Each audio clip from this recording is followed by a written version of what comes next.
Olá para você que acompanha a programação da TV Câmara Guarulhos. Seja bem-vindo a mais um Câmara em Pauta. E no programa de hoje nós vamos conversar sobre a reorganização no ensino da rede estadual. E para entender melhor essa questão, nós vamos assistir a um vídeo produzido pela nossa equipe de reportagem. O governo estadual anunciou um plano de reestruturação das escolas da rede estadual. O plano inclui o fechamento de pelo menos 94 escolas, a diminuição de turmas de ensino noturno e a redução do número de ciclos oferecidos por unidade. Há meses, alunos, pais e professores têm se manifestado em atos diários por todo o estado contra a proposta de reestruturação. E nas últimas 2 semanas, houve uma onda de ocupações de escolas por parte dos estudantes secundaristas. Os dados oficiais indicam que 311 mil alunos serão transferidos entre 3 milhões e 800 mil matriculados. A mudança atinge ainda 74 mil professores. Em Guarulhos, 6 escolas devem ser fechadas e outras sofrerão mudanças, como a retirada de um dos ciclos de ensino. As ocupações também chegaram à cidade. E para conversar sobre esse tema, nós recebemos a professora doutora da Unifesp, do Departamento de Educação, Márcia Giacomini. É um prazer recebê-la aqui na TV Câmara, Márcia. Eu que agradeço o convite da TV Câmara para participar do programa Câmara em Pauta. Márcio, o governo do estado anunciou essa reorganização no dia 23 de setembro. E atualmente são mais de 150 escolas invadidas por alunos, professores, em repúdio a essa medida do governo. Para a gente falar um pouquinho em termos pedagógicos, eu queria que você comentasse o que está sendo alterado. Uma proposta do governo é fazer esse ciclo único nas escolas, o que vai acabar implicando num fechamento dessas escolas. O ciclo único seria separar em 3 turmas, os anos iniciais do ensino fundamental, os anos finais e o ensino médico. O ensino médio, de fato, essa é uma mudança que traz benefícios, pedagogicamente falando. Como é que você analisa essa mudança?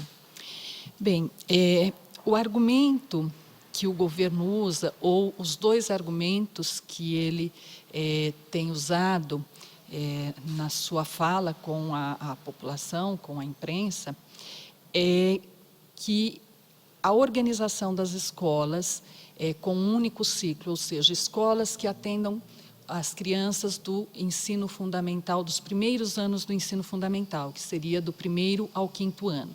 Escolas que atendam do 6º ao 9º ano. E escolas que atendam só o ensino médio, isso levaria a um melhor desempenho dos estudantes. E que, teoricamente, isso já estaria comprovado pelo desempenho dos alunos no Saresp. Eles dizem isso com base no fato de que algumas escolas já funcionam só com os primeiros anos do ensino fundamental. Essa reforma anterior foi feita em 95. Ocorre que, e o outro argumento que o governo tem usado é que houve uma diminuição da demanda por conta diminuir o crescimento demográfico, por conta do crescimento demográfico. Ocorre que, vamos pensar nesse primeiro argumento, das escolas que estão sendo, da proposta que está sendo feita para as escolas que serão fechadas, das 94 escolas que o governo propõe fechar, 30 dessas escolas têm um IDESP, teve um resultado no IDESP em 2014 superior à média do estado. Portanto, então, eu estou aqui utilizando os mesmos argumentos, ou seja, estou discutindo com os argumentos do governo. Qual é o sentido disso? De fato, nós podemos dizer, se essas escolas já têm um desempenho melhor, porque está propondo fechar essas escolas, se o objetivo é melhorar a qualidade do ensino. E também poderia se discutir até o método de aplicação de provas e se isso de fato reflete um melhor ensino, né?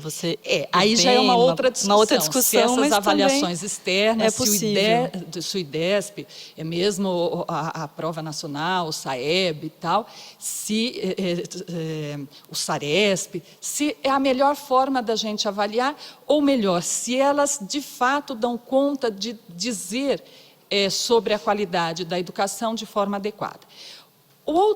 A outra questão, que é muito estranho, é que entre as escolas que estão propostas para serem fechadas, que foram anunciadas como escolas que serão fechadas no próximo ano, tem escolas que já funcionam com apenas um ciclo, com o ciclo do primeiro ao quinto ano. Então, não faz muito sentido, ou seja, a própria proposta do governo tem aí suas falhas. A outra questão é que esta escola que nós conhecemos, a escola de primeiro e segundo graus, que é a escola da 5692, de 71, ou seja, que foi quando nós tivemos o processo de ampliação do acesso à escola.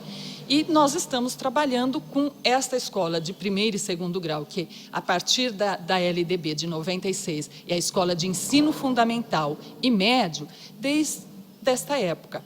E a gente tem experiências, e não temos, o governo não apresentou nenhum estudo, a academia também não apresentou nenhum estudo dizendo, olha, se nós separarmos as crianças que estudam no primeiro ciclo do ensino fundamental daquelas que estudam no segundo ciclo do ensino fundamental, e se nós separarmos os adolescentes do segundo ciclo do ensino fundamental com os do ensino médio, nós vamos ter uma escola melhor, de melhor qualidade. Então, acho que a gente tem que pensar um pouco também, em termos educacionais, qual é o significado disso. Além, evidentemente, dos transtornos que isso causa da separação de crianças, inclusive famílias que têm crianças no ensino fundamental 1, ou nos anos iniciais, nos anos finais, ou no ensino médio, e que teriam que estudar em escolas diferentes.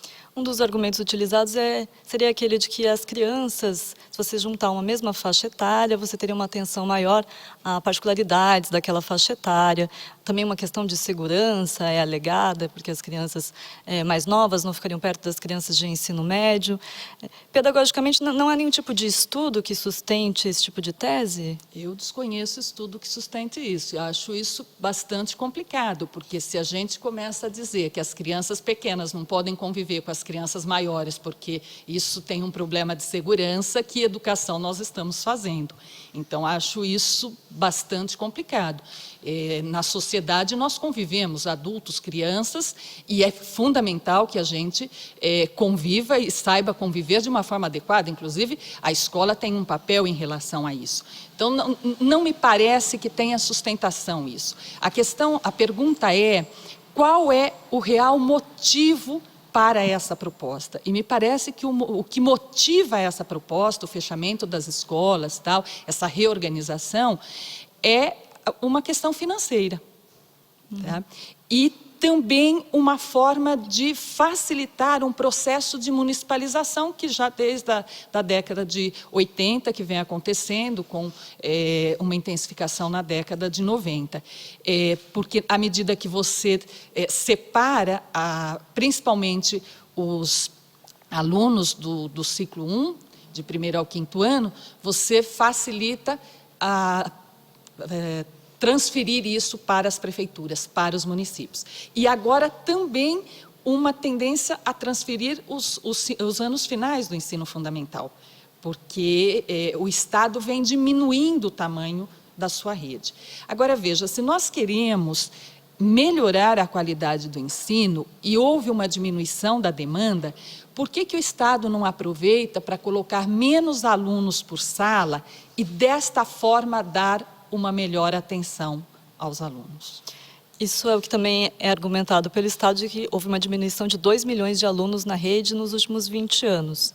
Então, teria salas ociosas, mas são constantes as reclamações de salas lotadas também. Então, há uma certa contradição nisso. Sim. Há uma certa contradição nisso. Nós sabemos que tem, sim, uma diminuição da demanda, mas, veja, da demanda do ensino fundamental, porque ela está praticamente universalizada, mas o ensino médio não está universalizado, o ensino médio é obrigação do Estado. Então, é inclusive estranho, porque em 2016 nós deveríamos estar terminando de universalizar, de atender os alunos de 4 a 17 anos. Então, não faz muito sentido dizer que salas ociosas ou escolas ociosas, o governo precisaria mostrar isso de uma forma mais concreta. E aí entra o outro problema dessa história, que é como o governo vem conduzindo esse processo de reorganização. Você comentava das famílias que podem ser separadas, vai dificultar também até a própria logística dos pais. Segundo o Estado, essas escolas que vão fechar ou ser utilizadas para outros fins vão estar localizadas num raio de até 1,5 km. Como é que a senhora analisa isso, essa distância a mais que os pais e os alunos terão que percorrer? É uma distância significativa? Pode contribuir também para aumentar uma evasão escolar? Vamos pensar que na cidade de São Paulo, ou na cidade de Guarulhos, normalmente 1,5 km as crianças não vão para a escola a pé. Não caminham 1,5 km numa cidade como essa, ou mesmo em outros lugares. Há uma demanda por transporte. Portanto, isso vai mexer, sim, com a logística das famílias. Tanto em relação aos horários, à necessidade de sair mais cedo de casa, de como os pais vão se organizar para levar as crianças em outra escola ou os adolescentes, quanto recursos para isso, ou seja, o transporte, o gasto com transporte. Então, certamente isso terá implicações, vai mexer com a vida, o cotidiano, a rotina das famílias. E tem um outro elemento que é a separação das crianças e tirar esses estudantes de escola, por exemplo, os estudantes que estão no ensino médio, às vezes eles estudaram naquela escola desde dos primeiros anos do ensino fundamental. E agora você vai fazer uma separação disso. Além de tirar da escola, ou seja, tirá-lo de uma territorialidade, ou seja, tirar de um lugar onde ele estudou a vida toda, vai ocorrer também uma separação em relação aos amigos, aos colegas. Portanto, aqui nós temos muitas implicações. E isso tem sido feito, primeiro, sem argumentos que, de fato, sejam convincentes do ponto de vista de você dizer, não, olha, isso vai melhorar a qualidade do ensino, então vale a pena o esforço de fazer essa separação, de sair da escola que o estudante esteve a vida inteira, estudou a vida inteira, ou estudou durante o ensino fundamental todo, para aqueles que estão no ensino médio, para quem está no ensino fundamental, que estudou os primeiros anos do ensino fundamental, mas que vale a pena fazer isso, ir estudar mais longe, porque, de fato, nós vamos ter uma escola muito melhor. Nós não temos dados que mostrem isso, até porque as escolas que o Estado já separou em 95 e que tem só os primeiros anos, há discrepância na nota do IDESP, pegando isso como um indicador de qualidade. Então, tem escolas que têm uma média superior e têm uma nota superior à média e outras que a nota é inferior. Portanto, não é esse elemento, a separação não me parece o elemento central para uma educação de boa qualidade. Não é você ter escola só com o ciclo dos primeiros anos do ensino fundamental, dos últimos anos do ensino fundamental e do ensino médio, como o elemento fundamental, principal para a qualidade do ensino. Acho que há outros elementos que estão sendo desconsiderados, que deveriam já ser desenvolvidos na escola onde estão todos, que poderia garantir uma educação melhor. Tá certo, professora, a gente vai fazer um pequeno intervalo, mas daqui a pouco a gente volta falando mais sobre essa reorganização do ensino na rede estadual e também a gente vai ouvir agora, no intervalo, alguns depoimentos de guarulhenses dando opinião sobre esse assunto. Voltamos daqui a pouquinho. Eu sou radicalmente contra a reorganização, a maneira como ela é implantada no estado de São Paulo, porque ela não tem princípio pedagógico, ela não tem como objetivo melhorar a qualidade da educação dos nossos alunos. Na minha concepção, ela tem apenas o objetivo de reduzir os gastos do governo do estado, fechando sala de aula e fechando escolas também. Do ponto de vista profissional, desloca um número muito grande de professores, demissões acontecerão por conta dessa reestruturação, haja vista que tem salas de aula sendo fechadas, tem escolas inteiras sendo fechadas, não é? Então eu sou radicalmente contra a reorganização.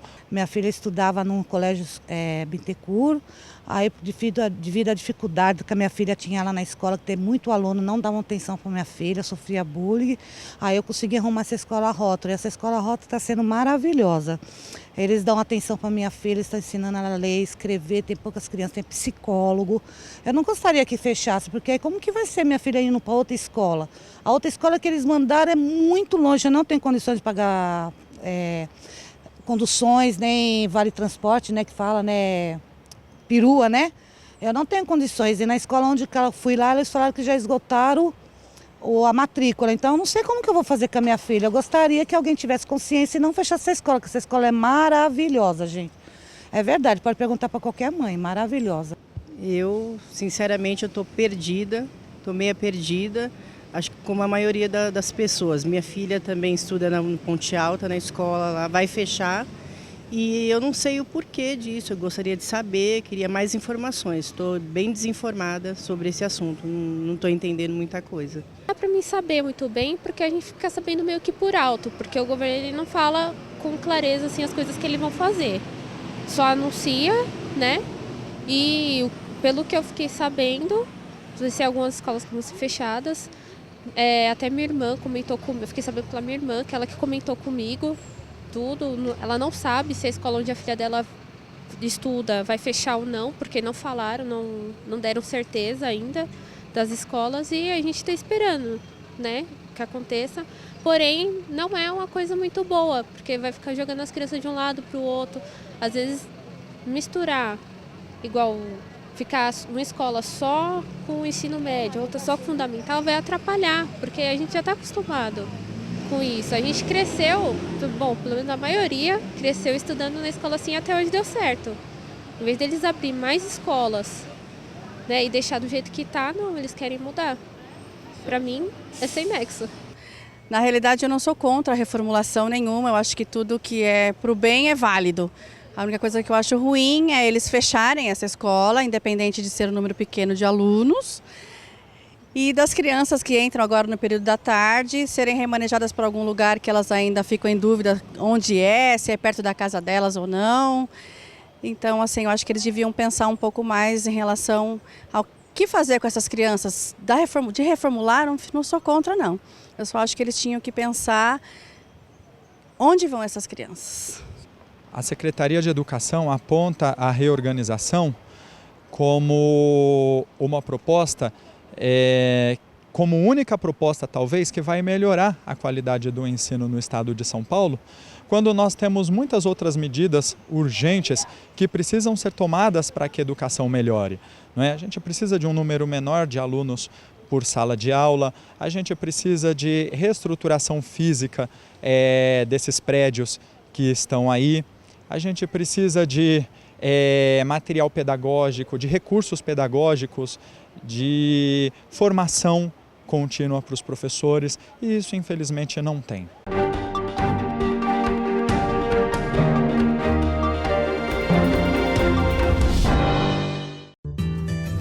Conheça um dos serviços gratuitos da Câmara de Guarulhos. No Telecentro Cidadão, você pode acessar a internet, enviar e receber e-mails, fazer currículos, acessar redes sociais e procurar emprego. Tudo com o apoio dos monitores da Câmara de Guarulhos. No Telecentro, cada pessoa pode utilizar o computador por até 1 hora e imprimir 10 páginas. A Câmara também oferece acesso facilitado para cadeirantes e portadores de pequenas deficiências visuais. O Telecentro funciona das 9 às 16h30 no saguão da Câmara, na Rua João Gonçalves, número 604, no centro de Guarulhos.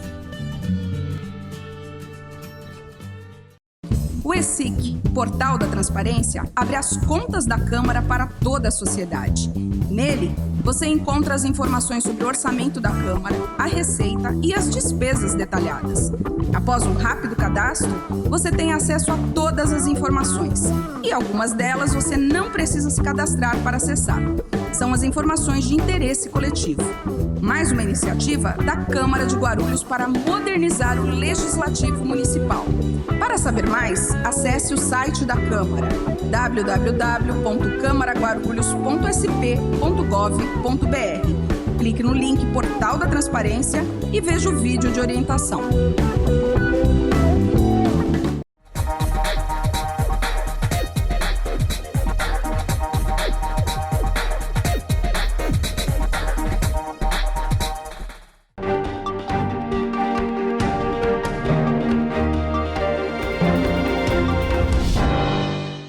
Voltamos com o Câmara em Pauta, hoje conversando sobre a reorganização no ensino da rede estadual aqui de São Paulo e hoje recebendo a professora Márcia Giacomini, que é do Departamento de Educação da Unifesp.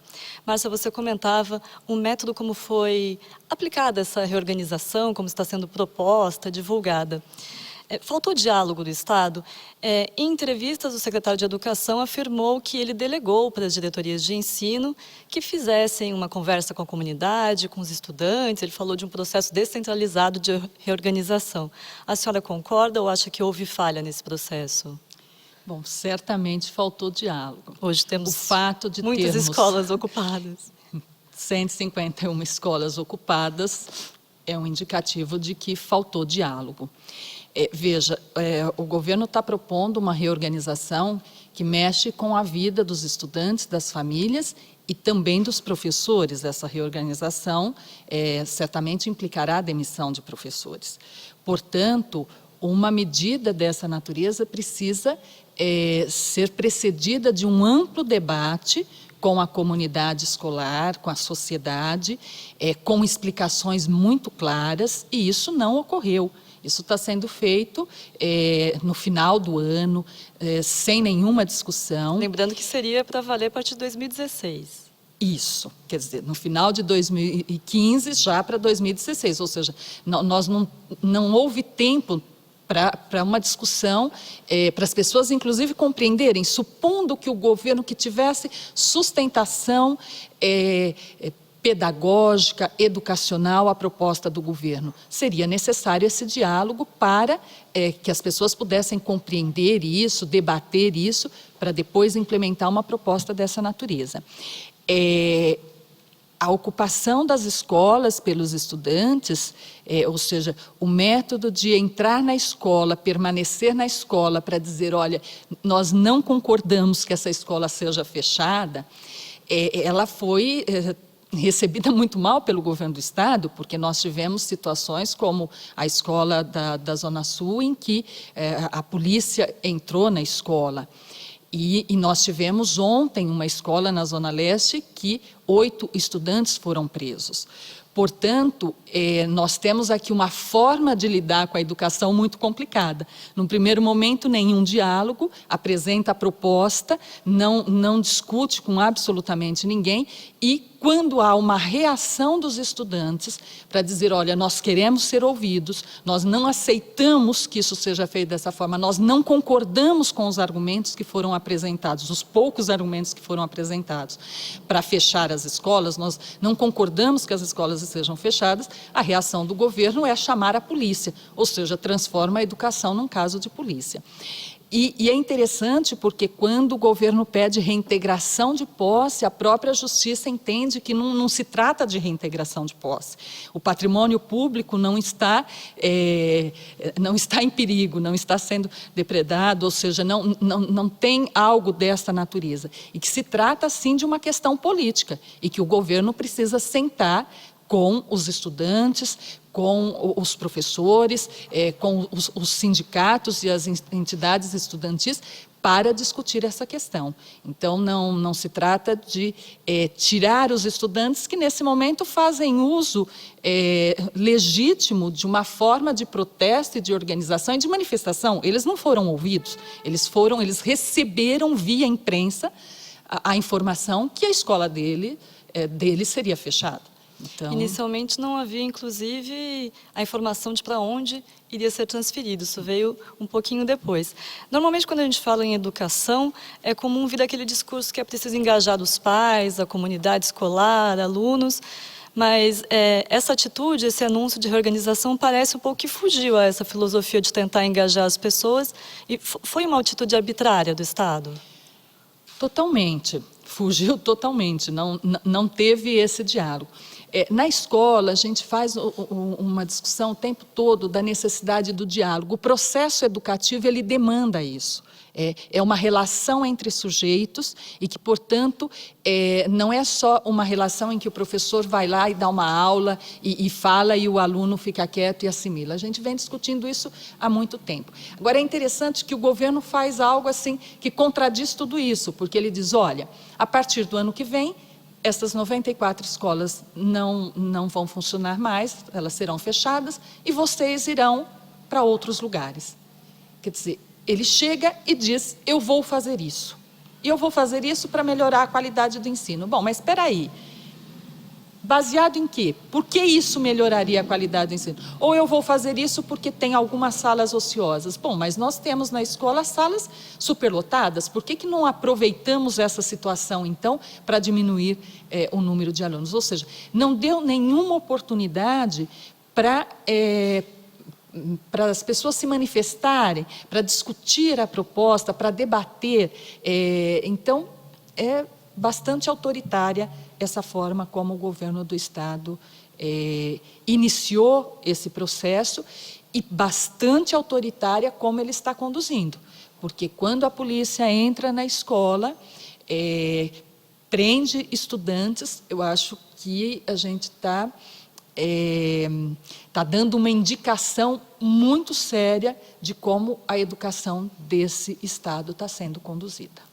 Professor, além das ocupações, os estudantes também estão organizando boicote ao próprio Saresp. Como é que a senhora analisa essa questão das ocupações, do boicote? Bom, primeiro eu considero que as ocupações, elas são legítimas, porque é uma forma de manifestação, de organização e de manifestação dos estudantes. É a forma que eles têm, nesse momento, diante de como foi feito todo esse processo, de como o governo agiu, é a forma que eles têm de dizer não. Nós não aceitamos, nós exigimos diálogo. O boicote ao Saresp está dentro desse processo de luta. Nós estamos tendo as provas do Saresp agora, então, olha, é uma forma de dizer, nós estamos contra isso que o governo está fazendo, nós não aceitamos isso, então o boicote ao Saresp também vem nesse contexto. Não vou discutir aqui o que significa o Saresp. Metodologia, é outra questão. E talvez a necessidade até desse boicote ter acontecido até antes disso, até num outro contexto, pelo significado que ele tem, mas nesse momento é muito interessante que os estudantes estejam dizendo, olha, não dá simplesmente para fazermos essa prova como se nada estivesse acontecendo. A educação no Estado de São Paulo vive um momento bastante delicado, portanto, na rede pública estadual. Portanto, não tem sentido simplesmente sentarmos e fazermos a prova do Saresp. É uma forma de manifestação. E a senhora acredita que com esse movimento que vem ganhando força nos últimos dias, o governo vai sentar para tentar conciliar, vai se abrir ao diálogo? O que a senhora poderia fazer de previsão para a gente? Não sei se ele fará isso. Eu diria que ele deveria fazer isso. É difícil a gente dizer como vai agir o governo do Estado. Eu diria que o governo deveria abrir esse diálogo, aliás, deveria ter feito isso antes, mas se não fez antes, ainda há tempo de fazer. Eu creio que há necessidade de voltar atrás em relação a essa proposta para 2016 e abrir uma discussão sobre isso, audiências públicas, com participação das universidades, com participação da população, com participação dos estudantes, para discutir a viabilidade e a pertinência dessa proposta com base na argumentação do governo. Porque se essa argumentação não procede, e até o momento nós podemos dizer que ela não procede, não se justifica fazer esse processo de reorganização. E também ouvir propostas da própria sociedade, dos estudantes, dos professores, acerca de como lidar com tanto a situação da qualidade do ensino, quanto a situação da diminuição de demanda e as possíveis salas ociosas que o governo diz existirem. Márcia, ainda dentro dessa questão da argumentação do Estado, teve um outro detalhe também que é sempre apresentado, de que não são 94 escolas que vão fechar, mas que elas seriam utilizadas para outros fins. Aqui em Guarulhos, por exemplo, são 6 escolas. E no próprio site da Secretaria, elas seriam utilizadas pelo Centro Paula Souza, pela Prefeitura, como Escola Municipal, ETEC, CEJA, Diretoria de Ensino. Mas há também um temor de que, de fato, elas não sejam usadas para isso, ou que isso não signifique necessariamente uma ampliação do serviço, mas só uma transferência de local, de prédios alugados para prédios próprios. Como é que fica essa questão? É um argumento plausível você transferir para ensino profissionalizante, para outros setores? Parece jogo de palavras, não serão fechadas. Elas serão fechadas para o atendimento à rede estadual de ensino, aos alunos do ensino médio, ou seja, naquilo que se usa hoje, a forma como ela é usada hoje, não usará mais. Os prédios públicos normalmente são usados para uma finalidade pública. Então, esse argumento que, olha, não, essa escola ela será repassada ou ficará para o Centro Paula Souza, para um ensino técnico, ou a outra escola vai para a prefeitura, não é essa a discussão que está sendo posta, porque aqui não é uma discussão do que fazer com o prédio, é uma discussão sobre se há pertinência em fechar para o funcionamento do Estado, do atendimento do ensino fundamental e médio, 94 escolas no Estado de São Paulo. Essa que é a discussão que precisa ser feita. E o que isso causará. Por exemplo, há um temor dos alunos do noturno. Sim, eu ia perguntar isso agora mesmo, essa questão do noturno. Também o Estado garante que não vai acabar, mas é bem possível que vá diminuir com o fechamento dessas escolas. Então, seria muito bom que nós estivéssemos numa sociedade onde não precisássemos ter ensino noturno. Seria muito bom, muito pertinente. Mas não é esta a nossa realidade ainda. Eu acho que a gente precisa lutar, caminhar para que isso venha a ser a nossa realidade.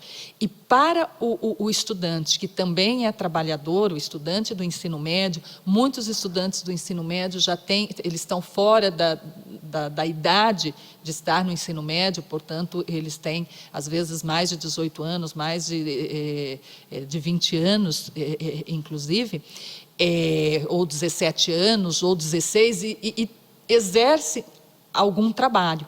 E que, portanto, o ensino noturno é a forma que ele tem de se manter na escola.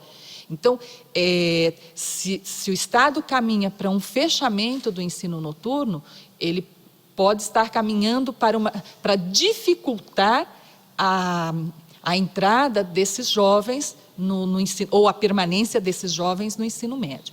E, além disso, é importante lembrar, o ensino médio não está universalizado no Estado de São Paulo, não está no Brasil e não está no Estado de São Paulo.